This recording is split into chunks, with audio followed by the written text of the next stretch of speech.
हसनपुर गांव में काजल अपनी विधवा माँ शांति के साथ रहती है। काजल गांव की एक सीधी सादी जवान लड़की है। काजल घर के सारे कामकाज अच्छे से संभालती थी। उसकी माँ को अब उसके ससुराल जाने की चिंता सताने लगी थी।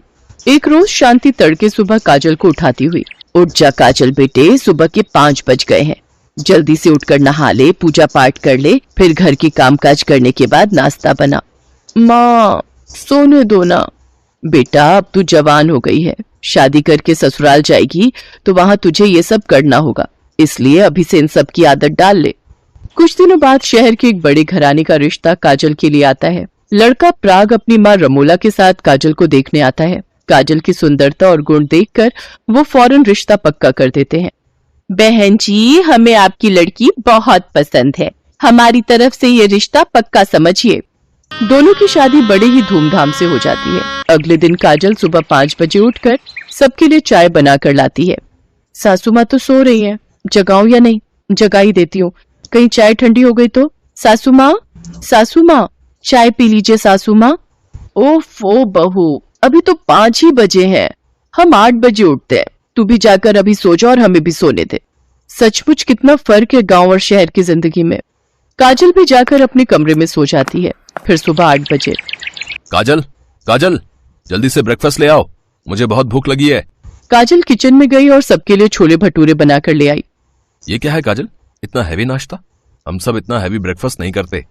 बहू, हम तो ब्रेड ऑमलेट, जूस, फ्रूट्स और पास्ता ये सब चीजें ब्रेकफास्ट में खाते हैं। तुम्हें तो शहर के कायदे के बारे में कुछ भी नहीं पता।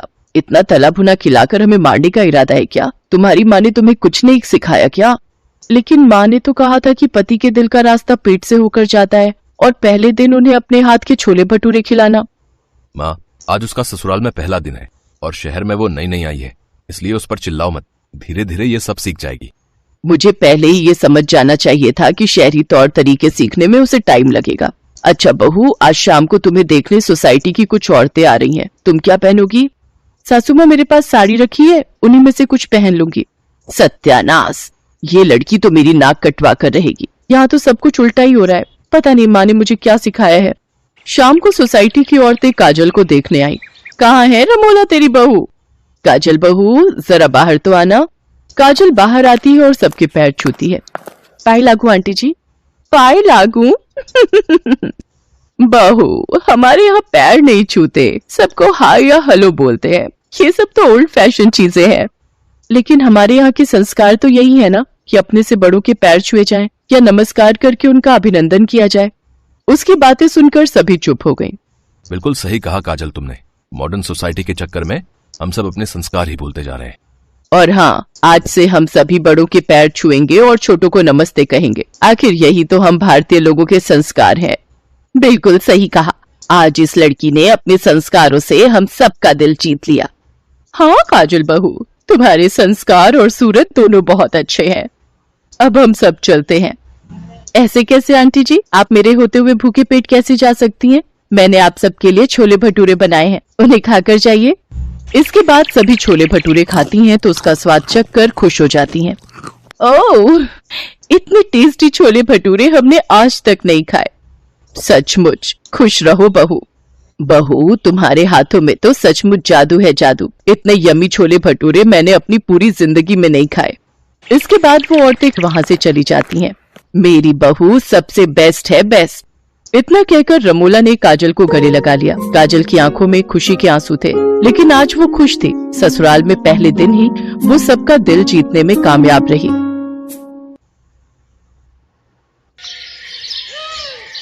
मीरा, ओ मीरा, चल तो जल्दी से आटा गूंथ दे, मैं फटाफट रोटियां सेक दूंगी। नहीं माँ, मैं नहीं गूंथ पाऊंगी, मैंने मेहंदी लगा ली है हाथ पर। क्या? सुबह सुबह तू फिर मेहंदी लगाकर बैठ गई? बड़ी मक्कार है सच में, काम में मदद ना करनी पड़े इसलिए जब देखो मेहंदी लगाकर बैठ जाती है। चल जल्दी से हाथ धोकर आ मेरे पास, मुझे काम पर जाने के लिए देर हो रही है। माँ बस आज कर लो ना, देखो ना मैंने कितनी मेहनत से कितना सुंदर डिजाइन बनाया है। लेकिन जैसे ही उसकी नजर मीरा के हाथों पर पड़ती है, उसका गुस्सा पल भर में गायब हो जाता है। वो मीरा से कहती है, अरे वाह मीरा, तूने तो बड़ी सुंदर मेहंदी लगाई है। हाँ माँ, वो शांति दीदी ने मुझे एक किताब दी थी कल, उसमें बड़े ही सुंदर सुंदर डिजाइन बने हैं, बस उसी में से देखकर लगाई है मैंने। सुंदर है ना? हाँ बहुत सुंदर है। अरे लेकिन मुझे तो, ओफो, फिर लगा लिया ना तूने बातों में। पहले से ही देर हो रही है, ऊपर से तू भी मेहंदी लगाकर महारानी जैसे बैठ गई है। माँ तुम इतना परेशान क्यों होती हो? 1-2 घंटे में जब मेरी मेहंदी सूख जाएगी तो मैं घर के सारे काम कर दूंगी। मीरा की बात मानकर कावेरी काम पर चली जाती है। वो एक बड़ी सोसाइटी के घरों में काम करती थी और इसी काम से कावेरी और मीरा का गुजारा चलता था। कावेरी के पति की कई साल पहले एक सड़क हादसे में मौत हो गई थी।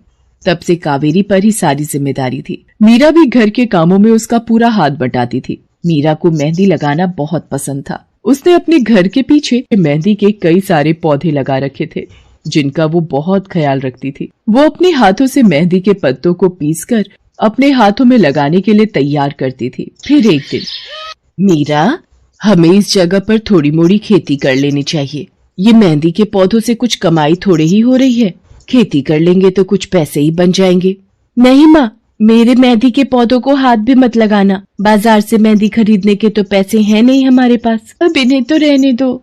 ये कहते हुए मीरा की आंखों में आंसू थे। कावेरी उसके सिर पर हाथ रखते हुए कहती है, मीरा मैं जानती हूँ तुझे मेहंदी लगाना बहुत अच्छा लगता है, लेकिन बेटा अपनी हालत तो तुझे पता ही है ना, मैं कितनी मुश्किल से। माँ सब समझती हूँ मैं, जाओ कर लो जो करना है। इतना कहकर मीरा रोते हुए वहाँ से चली जाती है। कावेरी को उसके लिए बुरा लग रहा था। वो मीरा की मेहंदी के पौधों को कुछ नहीं करती। ऐसे ही कई दिन गुजर जाते हैं। ज्यादा काम करने की वजह से कावेरी की तबीयत खराब रहने लगी। वो बहुत जल्दी जल्दी बीमार पड़ने लगी। तो मीरा ने उससे कहा, माँ तुम रहने दो, तुम्हें बुखार है, रात भर सोई नहीं हो, मैं चली जाती हूँ काम पर। नहीं मीरा, तू कैसे? ना नहीं, मैं ठीक हूँ, मैं जाती हूँ। कावेरी जैसे ही उठकर चलने की कोशिश करती है, अचानक उसे चक्कर आ जाता है। मीरा उसे सहारा देकर बिस्तर पर लिटा देती है और उससे कहती है, बस माँ अब तुम आराम करोगी और काम पर अब से मैं जाऊंगी। कावेरी घर पर रहकर आराम तो कर रही थी, लेकिन वास्तव में उसे अच्छे इलाज की भी जरूरत थी, जिसके लिए पैसे थे नहीं। दूसरी तरफ अब हर रोज मीरा काम पर जाती और लौटकर घर के भी सारे काम उसे ही करने पड़ते थे। इस सब में उसे मेहंदी लगाने का बिल्कुल भी वक्त नहीं मिल पाता था। मीरा कितने दिन हो गए तूने मेहंदी नहीं लगाई? हाँ माँ, बस मन नहीं कर रहा। अच्छा, मेहंदी लगाने का तेरा मन नहीं? मैं सब जानती हूँ। मैंने बिस्तर पकड़ लिया है और मेरी फूल सी बच्ची पर सारे काम पड़ गए हैं। अब बस बहुत हो गया आराम। मीरा जा, तू जाकर मेहंदी लगा ले, आज मैं जाऊंगी काम पर। नहीं माँ, तुम कहीं नहीं जाओगी, मैं कर लूंगी सब। और मैं सच बोल रही हूँ, मैं बड़ी हो गई हूँ, ये मेहंदी वेहंदी का मुझे शौक नहीं। इतना कहकर मीरा काम पर जाने के लिए घर से निकल जाती है। कावेरी की आंखों में आंसू आ जाते हैं। मीरा सोसाइटी के कई घरों में काम करती थी। उन्हीं में से एक घर आरती का भी था। उसके घर पर तीज का त्योहार बड़े धूमधाम से मनाया जाता था। तीज की तैयारियों में मीरा भी मदद कर रही थी। इसी बीच, अरे ऐसे कैसे? मैंने सारे रिश्तेदारों को बुला लिया है, मेरी सारी फ्रेंड्स भी आने वाली हैं। मैं क्या कहूँगी उन्हें? फोन पर काफी देर बहस करने के बाद आरती फोन रख देती है। उन्हें उदास देखकर मीरा उससे पूछती है, क्या हुआ मैडम जी, आप कुछ परेशान लग रहे हो? हाँ मीरा, बड़ी मुसीबत हो गई। कल तीज का फंक्शन है, मैंने सबको मेहंदी लगवाने के लिए यहीं बुला लिया है और आखिरी मौके पर ये पार्लर वाली धोखा दे गई। कह रही है कल नहीं आ पाएगी। अब क्या होगा? इतनी जल्दी कौन तैयार होगा सबको मेहंदी लगाने के लिए? मैडम जी, वैसे मैं भी ठीक ठाक मेहंदी लगा लेती हूँ। अरे हाँ, कावेरी ने मुझे बताया तो था एक बार कि तुझे मेहंदी लगाने का बहुत शौक है। वैसे मुझे तो कोई परेशानी नहीं है, तू देख ले बेटा, बहुत सारे हाथ लगाने होंगे और मेहंदी बढ़िया लगनी चाहिए सबके। आप बिल्कुल चिंता मत करिए मैडम जी, मैं सब अच्छे से करूँगी। बहुत दिनों बाद मीरा के चेहरे पर खुशी थी। उसने घर पहुंचते ही मेहंदी के खूब सारे पत्ते तोड़कर पत्थर पर पीसना शुरू कर दिया। ये देखकर कावेरी ने मीरा से कहा, अरे मीरा, शाम हो गई है, अब मेहंदी मत लगा, मौसम भी ठंडा है बेटा। ये मेहंदी मैं अपने लिए नहीं पीस रही माँ, वो 5वें फ्लोर वाली मैडम जी है ना, कल उनके यहाँ लगानी है। अच्छा बेटा, पर ध्यान से बेटा, वो बड़े लोग हैं, कोई गलती ना हो जाए। माँ तुम बिल्कुल चिंता मत करो, मेहंदी लगाने में मुझसे कभी कोई गलती हो ही नहीं सकती। मीरा खूब सारी मेहंदी तैयार करके अगले दिन आरती के घर पहुंच जाती है। वो अपनी मेहंदी को कोन में भरने लगती है कि तभी आरती की एक फ्रेंड आरती से, आरती ये किसे बुला लिया तुमने? मैंने जिस पार्लर का नंबर दिया था तुम्हें, उससे बात नहीं हुई क्या? हुई तो थी, लेकिन उसने आखिरी वक्त पर मना कर दिया। तुम बिल्कुल चिंता मत करो, ये मीरा है, मेरी हाउसमेड है ना कावेरी, ये उसी की बेटी है। बहुत अच्छी मेहंदी लगाती है ये। ओफो आरती, तुम भी ना, पार्लर की बात अलग होती है, उन लोगों का मटेरियल ब्रांडेड होता है, मेहंदी के रचने की गारंटी मिलती है वहां से। और इसकी मेहंदी तो मुझे कुछ समझ नहीं आ रही, इस पर तो कोई लेबल तक नहीं है, अगर कुछ गलत रिएक्शन हो गया हाथों पर तो।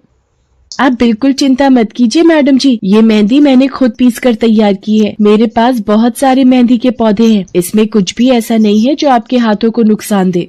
ना भाई ना, सॉरी आरती, बट मैं अपने हाथों को लेकर कोई रिस्क नहीं ले सकती, तुम सब लगवाओ, मैं तो पार्लर जाकर ही लगवाऊंगी। इतना कहकर आरती की दोस्त शालिनी वहाँ से चली जाती है। आरती मीरा को इशारा देकर काम शुरू करने को कहती है। अरे वाह, मानना पड़ेगा, इस बच्ची ने कमाल की मेहंदी लगाई है। मुझे तो नहीं लगता कि इस मेहंदी का वैसा रंग आएगा जैसा पार्लर वाली मेहंदी का आता है। अब बस भी करो शालिनी, मेहंदी कैसी रचेगी ये कल तक पता चली जाएगा ना, बच्ची है वो, उसे इस तरह डराओ तो मत। अरे मुझे क्या, मेरे हाथ कौन सा खराब होने वाले हैं, तुम ही लोग लगवाओ और तुम ही भुगतना। शालिनी गुस्से में वहाँ से चली जाती है। उसे पूरा यकीन था कि मीरा की मेहंदी रचेगी नहीं, साथ ही हाथों पर उसका गलत रिएक्शन भी हो सकता है, लेकिन जो हुआ वो इससे बिल्कुल अलग था। अगले दिन मीरा के घर पर। अरे मैडम जी, आप यहाँ, आपने तो आज काम पर आने के लिए मना किया था ना, मैं इसीलिए नहीं आई। हाँ हाँ, कल तुम कितना थक गई थी, इसीलिए मैंने आने को मना किया। मैं यहाँ तुम्हें काम पर बुलाने नहीं बल्कि किसी और काम से आई हूँ, अंदर नहीं बुलाओगी? अरे माफ कीजिएगा मैडम जी, आइए अंदर आइए। आरती को देखकर कावेरी भी बिस्तर से उठकर खड़ी हो जाती है। आरती के साथ उसकी दोस्त शालिनी भी थी। मीरा उन दोनों को पानी देते हुए कहती है, ये लीजिए मैडम जी, मेहंदी तो ठीक से रची ना मैडम जी? ये तुम्हें मैं नहीं, शालिनी बताएगी। फिर शालिनी अपने हाथ मीरा की तरफ बढ़ा देती है। उसके हाथों पर कई जगह छाले पड़े हुए थे। ये देखकर मीरा उससे कहती है, अरे ये क्या हुआ मैडम जी? मैंने तुमसे मेहंदी नहीं लगवाई, उल्टा तुम्हारा अपमान करती रही,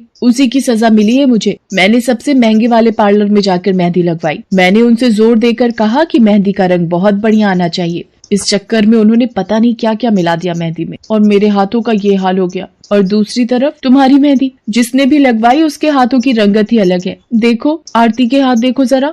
आरती ने अपने हाथ आगे बढ़ा दिए, जिन पर मीरा के हाथों से लगी मेहंदी का बहुत ही अच्छा रंग चढ़ा था। फिर आरती कावेरी के पास जाकर उससे बोली, बस कावेरी, ये झाड़ू पोछा और बर्तन बहुत करवा लिए तुमने मीरा से, ये अब वो करेगी जो इसे करना चाहिए। जी क्या मतलब मैडम जी? ये अब मेहंदी लगाएगी सबके हाथों पर। हमारी एक दोस्त का अपना ब्यूटी पार्लर है, उसे मीरा का काम और उसकी मेहंदी की क्वालिटी बहुत अच्छी लगी। वो मीरा को अपने यहाँ काम देना चाहती है, अच्छे पैसे भी देगी वो मीरा को, और तो और वहाँ रहकर मीरा पार्लर के दूसरे काम भी सीख पाएगी।